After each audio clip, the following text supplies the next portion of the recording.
If you've been fixing double image problems by going straight to cutting CKV lines, you've been going about it very inefficiently.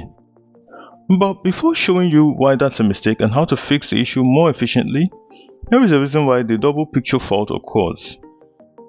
You see, from the early 2010s, when LED LCD TV panel manufacturers started making GIP screens, also known as GOA panels, that is, panels without side cuffs, flat panel TVs started developing double picture issues, which are most common to Samsung LCD displays. While Samsung LCD TV panels with ears, that is cuffs on the sides, can have some sort of double picture symptoms due to some loss of timing control signals at the gate, and are easier to fix by simply flying wires to the affected cuff. The problem with GIP screens is that the loss of CKV signals happens within circuits that are embedded inside the glass, usually on both sides of the screen.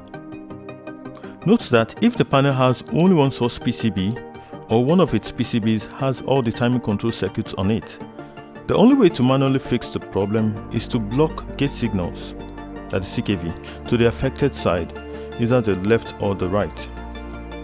Now, by going straight to cutting CKV lines, you can solve the problem, but it often takes a longer time to fix and can also be more burdensome. Here's why.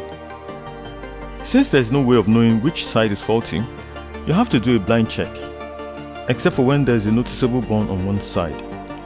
For example, when you just cut CKV lines on the right side and you find out that's not the faulty side, you need to reconnect the lines one by one, because that is probably the good side. That can be not only tiring, but also can be time consuming, especially if your micro soldering skills aren't very good yet, or you don't have the right tools. Now check this out. This LCD TV came in with a double image symptom. After trying the cutting method on the right side, the screen wasn't fixed. Usually it takes more time to even cut the lines, but much more time to reconnect them. Well, I finally was able to reconnect them, and after doing that, you test to be sure it's now showing the way it did before the cutting. To help you appreciate flex soldering skills, compare this method. It takes a few seconds to partially detach the cuff on this end as a way to block CKV signals.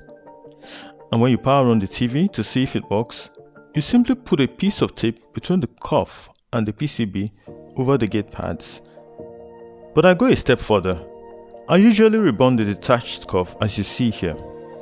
After doing so, that's when I cut the CKV lines. This will allow me to do any extra work needed to ensure a perfect display. If you would like to know the specific lines that should be cut and the extra work you can do that will almost always result in a perfect job, leave your thoughts in the comment section below.